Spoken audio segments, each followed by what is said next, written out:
नमस्कार दोस्तों, राधे राधे। तो आप एग्जाम देके वापस आ चुके होंगे और होपफुली आप सबका एग्जाम बहुत अच्छा गया होगा। अभी हम इस आईडीटी के पेपर का रिव्यू करने वाले हैं। रिव्यू में हम सॉल्यूशन वगैरह नहीं देखने वाले, जस्ट हम एक देखने वाले हैं कि कहां से पेपर आया, कितना टफ या इजी था, वो सब बातें हम करने वाले हैं। उसके साथ ही मैं आपको आईबीएस के लिए क्या रेफर करना है, कैसे रेफर करना है, कहां से रेफर कर सकते हो, ये सारी गाइडेंस भी मैं आपको बता दूंगा। तो चलिए स्टार्ट करते हैं पेपर रिव्यू से। तो सीए फाइनल का आईडीटी मई 24 का जो आज पेपर हुआ है वो देखने को एवरेज और अबव एवरेज भी बोला जा सकता है, क्योंकि अगर आप देखेंगे तो बहुत सारा जो पेपर है वो अमेंडमेंट से आया था, आरटीपी से आया था, तो इसलिए वो एवरेज था। अगर कोई व्यक्ति आरटीपी और अमेंडमेंट वाले वीडियोस हमारे देख के गया है या फिर खुद से भी उसने करा है, ठीक है, तो उसके लिए तो पेपर एवरेज था, उसके लिए आसान था। बट बहुत सारे कुछ एडजस्टमेंट जो आईसीएआई ने डाले थे, अगर किसी ने उन एडजस्टमेंट्स को इग्नोर किया होगा, कोई नया एडजस्टमेंट नहीं कर पाया होगा, तो उसके लिए वो एग्जाम अबव एवरेज हो सकता है। बाकी अगर कैटेगरी वाइज एनालिसिस किया जाए तो डिस्क्रिप्टिव पार्ट 88 मार्क्स का आता है। तो उसमें से कैटेगरी ए चैप्टर जो हमने आपको मार्क करवाए थे उसमें से 54 मार्क्स का जो पेपर है वो आया है। तो कैटेगरी बी में से 22 मार्क्स का पेपर आया है और कैटेगरी सी में से 12 मार्क्स का। तो टोटल आउट ऑफ 88 मार्क्स कम से कम आपका 76 मार्क्स का जो पेपर है वो आपका कैटेगरी ए और बी से ही आ गया है। तो अगर किसी ने कैटेगरी ए और बी चैप्टर भी बहुत अच्छे से किए होंगे ना, तो उसका पेपर बहुत ही अच्छा गया होगा।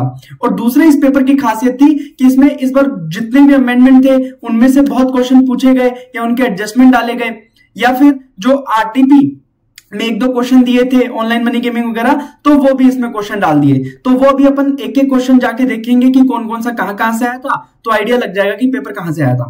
तो अगर फर्स्ट क्वेश्चन की बात करें जो 14 मार्क्स का कंपलसरी क्वेश्चन है, वो हमारा जीएसटी लायबिलिटी के एग्जिस्टिंग क्वेश्चंस में से ही आया है। तो हमने एक वीडियो भी डाली थी यूट्यूब पे 5 आवर्स की, जिसमें मैंने सारे क्वेश्चंस आपको आईटीसी के सोल्व करवाए थे, ठीक है। तो अगर उस वीडियो को आपने रेफर किया होगा तो उसके बाहर एक भी एडजस्टमेंट नहीं आया है। सिर्फ एक एडजस्टमेंट इसमें नया था, अमेंडमेंट से रिलेटेड, आरसीएम ऑन गुड्स से रिलेटेड। बाकी पूरा का पूरा एक एक जो एडजस्टमेंट था वो पूरा उस वीडियो में अगर आपने कर लिया होगा तो एक भी एडजस्टमेंट बाहर से नहीं आया था।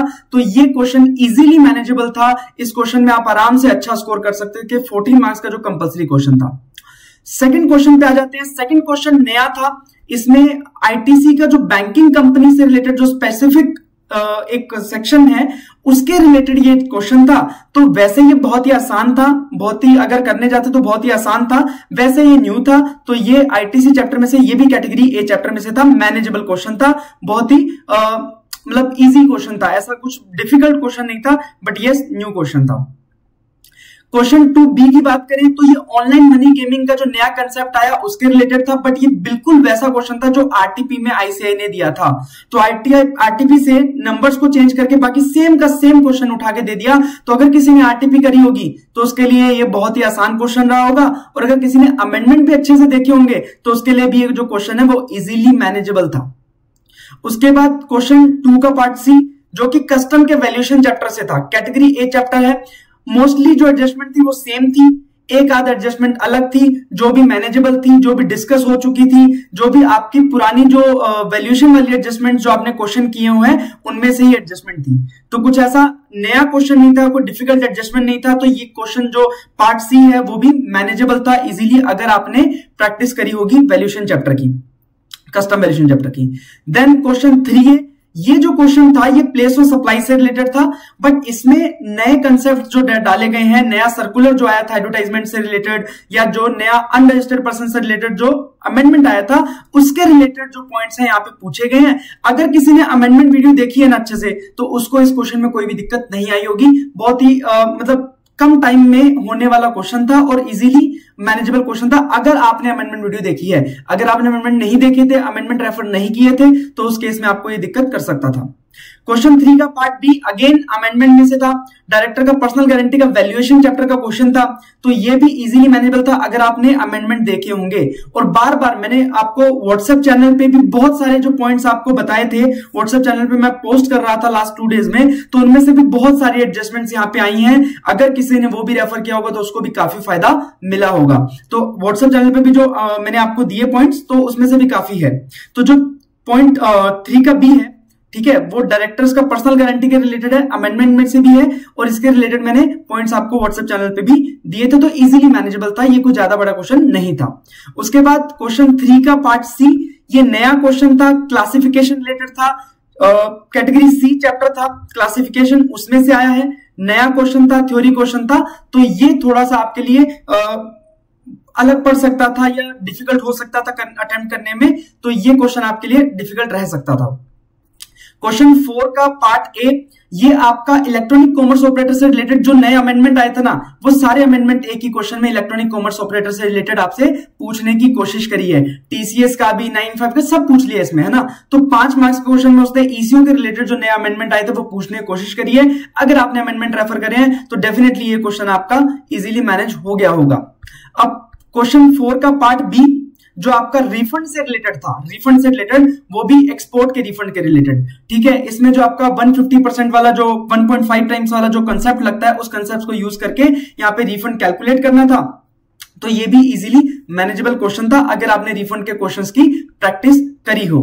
उसके बाद क्वेश्चन 4 का पार्ट सी, ठीक है, जो कि आपके बैगेज चैप्टर से था, baggage chapter category A chapter था, बट बैगेज में भी रूल 6 से आया था, जिसके ऊपर पहले आईसीआई ने क्वेश्चन पूछे नहीं है, तो ये कुछ नया क्वेश्चन बनाया था उन्होंने। बट हाँ, अगर रूल 6 किसी ने पढ़ा है तो वो भी मतलब थ्योरेटिकली अगर पढ़ा है तो भी ये क्वेश्चन मैनेज हो सकता था। उसके बाद क्वेश्चन 5A, जिसमें आपसे प्री डिपॉजिट का अमाउंट पूछा और उसके रिलेटेड इंटरेस्ट की कैलकुलेशन पूछी, ठीक है। तो इसमें इंटरेस्ट कैलकुलेट करना था, प्री डिपॉजिट कैलकुलेट करना था, जिसमें अपील एंड रिवीजन चैप्टर आपको रेफर करना था, तो वो आप इजीली मैनेज कर सकते थे। पहले भी ऐसे क्वेश्चन पूछे गए हैं, तो कोई नया क्वेश्चन था नहीं। उसके बाद क्वेश्चन 5 का पार्ट बी, जो कि आपसे रिलेटेड था कंपाउंडिंग ऑफ फर्म्स से रिलेटेड, इसमें भी जो नए अमेंडमेंट आए थे उनमें से ही पूछा गया कंपाउंडिंग में से। तो अगर आपने अमेंडमेंट्स देखे थे तो आपको ये इजीली आसान पड़ा हुआ है क्वेश्चन करने में। 5B क्वेश्चन 5C, जो कि आपने कुछ रॉ मटेरियल इंपोर्ट करे, इसमें भी ये क्या है, आपका नया क्वेश्चन था, वेयरहाउसिंग चैप्टर से रिलेटेड था और कुछ कस्टम के प्रोसीजर से रिलेटेड था, तो ये कैटेगरी सी चैप्टर थे, नया क्वेश्चन था, आपको थोड़ा सा डिफिकल्ट हुआ होगा इसको आंसर करने में, बट अगर आप लॉजिकली उसको सोच के आपने लिखा होगा तो कुछ मार्क्स आपको इजीली मिल जाएंगे। उसके बाद क्वेश्चन 6A, जो कि आपका अपील एंड रिवीजन चैप्टर में से डायरेक्टली पूछा गया था, रिविजनल अथॉरिटी के एक्सेप्शंस, वो हमने अलग से करे थे हमेशा हाईलाइट करके, तो वो भी आपके लिए इजी रहा होगा, इसमें कुछ ट्रिक नहीं थी क्वेश्चन में। क्वेश्चन 6B, आपका सर्च वारंट से related inspection search and seizure chapter, जो कि कैटेगरी सी चैप्टर था, बट उसमें ये पार्ट सर्च वारंट वाला पार्ट आपसे पूछा गया है, तो ये भी अगर किसी ने वो चैप्टर किया होगा तो इजी रहा होगा। अगर किसी ने कैटेगरी सी चैप्टर छोड़े होंगे तो बात अलग है। अगर कैटेगरी सी के आपने एटलीस्ट नोट्स भी पढ़ लिए होंगे ना, तो उसमें भी आपको ये क्वेश्चन का आंसर मिल जाएगा। उसके बाद क्वेश्चन 6 का पार्ट बी, जो कि सेक्शन 72 था, ये नया क्वेश्चन था, ठीक है। ये आपको थोड़ा डिफिकल्ट लगा होगा करने में, ये क्वेश्चन आसान था बट नया क्वेश्चन था, तो ये आपके लिए डिफिकल्ट पड़ सकता था। क्वेश्चन 6 का पार्ट सी, जो आपका फॉरेन ट्रेड पॉलिसी से पूछा गया था, इसमें आपको ट्रेड फैसिलिटेशन मेजर बताने थे, तो ये भी नया क्वेश्चन ही था बट इजीली मैनेजेबल था अगर आपको सारी स्कीम्स वगैरह के नाम याद थे। तो इस प्रकार से ओवरऑल पेपर था। तो ओवरऑल पेपर देखा जाए तो क्वेश्चन देखे हुए थे, ठीक है, या फिर अमेंडमेंट में से थे या फिर आरटीपी में से थे। तो अगर किसी ने आरटीपी और अमेंडमेंट अच्छे से कर लिए ना, तो उसके लिए पेपर बहुत ज्यादा डिफिकल्ट नहीं पड़ा होगा, तो उसके लिए हम बोल सकते हैं कि यह पेपर एवरेज था। बट कुछ कुछ बीच बीच में एडजस्टमेंट आईसीआई ने डाले, कुछ नए क्वेश्चन डाले, तो उसकी वजह से इनको इस पेपर को अबव एवरेज भी रेट कर सकते हैं, ठीक है। बाकी आपका पेपर कैसा भी हुआ हो, उसके लिए आपको बिल्कुल भी लोड लेने की जरूरत नहीं है। अभी आपका नेक्स्ट पेपर है आईबीएस, ठीक है, जिनका भी एग्जाम नहीं था उनका आईबीएस पेपर है, उस पर प्योरली फोकस करना है, ठीक है। पेपर बिल्कुल भी ऐसा नहीं था कि आपके मार्क्स बिल्कुल ही कम हो जाएंगे। अगर आपका पेपर बुरा भी हुआ है तो भी आपको बिल्कुल भी इस चीज की परवाह नहीं करनी है, क्योंकि मैंने बहुत बार देखा पेपर बुरा भी होता है बट आपके उतने मार्क्स स्कोर हो जाते हैं। तो अगर आपके उतने मार्क्स स्कोर होते तो आप आईबीएस में पूरा दम लगाओगे तो आपको फायदा मिलेगा। आप बिल्कुल भी इसकी परवाह मत कीजिए कैसा भी पेपर हुआ हो, और अगर अच्छा पेपर हुआ है तो फिर दम लगा के आईबीएस पेपर में आपको अच्छा करना ही है, ठीक है। तो कैसा भी पेपर हुआ हो, पेपर कैसा भी एवरेज हो, अबव एवरेज हो, आपका कैसा भी हुआ हो, उससे आपको फर्क नहीं पड़ना चाहिए। बिल्कुल भी इस चीज का दिमाग पे लोड नहीं लेना है और नेक्स्ट पेपर की तैयारी में जुट जाना है। पहले तो क्या होता था, आईडीटी लास्ट पेपर होता था, बिल्कुल माइंड रिलैक्स हो जाता था, बट अभी आपको माइंड रिलैक्स नहीं करना है। अभी आपका एक और पड़ाव बाकी है जो कि इंटीग्रेटेड बिजनेस सॉल्यूशन, उसको आप अच्छे से करना है उस पेपर की तैयारी, क्योंकि वो भी आपको अच्छा स्कोर करवा सकता है। ठीक है, इंटीग्रेटेड बिजनेस सॉल्यूशन में मैं आपको बता देता हूं, इंटीग्रेटेड बिजनेस सॉल्यूशन में ध्यान रखिएगा कि आपको चीजें क्या देखनी है। उसमें बहुत सारे आपके सब्जेक्ट्स आने वाले हैं, मे भी आपने वो सब्जेक्ट इस एग्जाम में पढ़े हो ना पढ़े हो सकता है आपने सिर्फ ग्रुप 2 के लिए अपीयर हुए तो ग्रुप 1 वाले आपने ना पढ़े हो।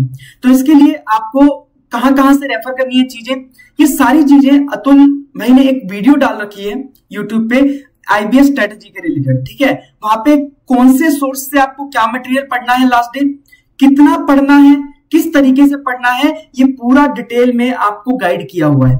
तो मैं आपको ये सजेस्ट करूंगा कि इस आईबीएस पेपर की प्रिपरेशन करने से पहले, स्टार्ट करने से पहले वो एक बार गाइडेंस वीडियो जरूर देख लीजिएगा। वो आपको हेल्प करेगा कि अप्रोप्रिएटली कहां से कितना और कितनी मात्रा में पढ़ना है, सो दैट आप बेस्ट मार्क्स स्कोर कर सको।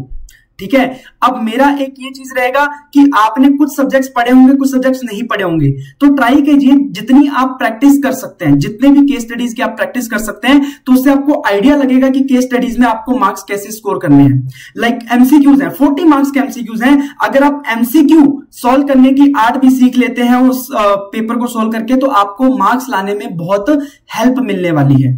ठीक है, तो आपको ये चीजें देखनी है, कहां से रेफर करना है, पूरा जो कंटेंट है, जैसे आईबीएस की लॉ के नोट्स हैं, आईडीटी के नोट्स हैं, ठीक है, या फिर आपके एसएफएमएफआर के नोट्स हो गए, या फिर डीटी के नोट्स हो गए, सारे नोट्स क्या है आपको या तो वेबसाइट पे अवेलेबल है, ठीक है, या फिर फिजिकल कॉपी में अवेलेबल है, या फिर आपको टेलीग्राम चैनल पे मिल जाएंगे ये सारे के सारे नोट्स। ठीक है, इंडेक्सेस भी आपको मोस्ट ऑफ दी सब्जेक्ट्स के हमने बना के आपको टेलीग्राम चैनल पे प्रोवाइड किए हुए हैं, तो वो इंडेक्सेस को भी यूज कर सकते हो। एक बात मेरा सजेशन लेके जाना, पेपर में अगर पढ़ के जा रहे हो तो उसके साथ इंडेक्स को थोड़ा फैमिलियर होके जाना, क्योंकि अगर नया नया इंडेक्स लेके पेपर में जाओगे तो उसका यूज नहीं कर पाओगे। थोड़ा सा उस इंडेक्स से फैमिलियर होना, उसको पढ़ लेना, उसको देख लेना कैसे यूज करना है। तो ये मेरी कुछ बातें हैं। अल्टीमेटली आपको एक आईबीएस का स्ट्रेटजी वीडियो अतुल भाई ने बनाया हुआ है, वो आपको रेफर करना है, उससे आपको पता लग जाएगा कि कहां से कितना कैसे पढ़ना है। एक और बात, इसमें जो एमसीक्यूज आने वाले हैं, आपको उसमें कोई भी रीजनिंग नहीं देनी है, सिर्फ आपको एमसीक्यूज के आंसर देने हैं, वो भी ओएमआर शीट दी जाएगी, उसके अंदर आपको आंसर देने हैं। ये प्रॉपरली आपका आईबीएस का रहेगा, वो वीडियो रेफर कर लीजिएगा, हेल्प मिलेगा। पेपर का हमने रिव्यू किया, पेपर एवरेज और अबव एवरेज बोला जा सकता है, पर इस चीज का बिल्कुल भी लोड नहीं है। मैं वापस से बोलता हूं कि पेपर कैसा भी हुआ हो, ठीक है, पेपर कैसा भी हुआ हो, आपको इस चीज का लोड लेना ही नहीं है, क्योंकि आपको वास्तव में नहीं पता कैसा हुआ पेपर, क्योंकि आपने आपस के एनवायरनमेंट में जो देखा है वो आपको लग रहा है कि वैसा हुआ पेपर, तो आपको उसकी बिल्कुल परवाह करने की जरूरत नहीं है। आप नेक्स्ट पेपर जो आप देने वाले उस पर पूरे तरीके से फोकस करना है, बहुत अच्छे से पढ़ना है, बहुत अच्छे मार्क्स लेके आने हैं। ठीक है, इतनी सी मेरी बात है, आपको माननी है। और ये पेपर का रिव्यू और ये आपको आईबीएस की स्ट्रेटजी आपको रेफर करनी है अतुल भाई की वीडियो। आज के इतना ही, थैंक यू सो मच।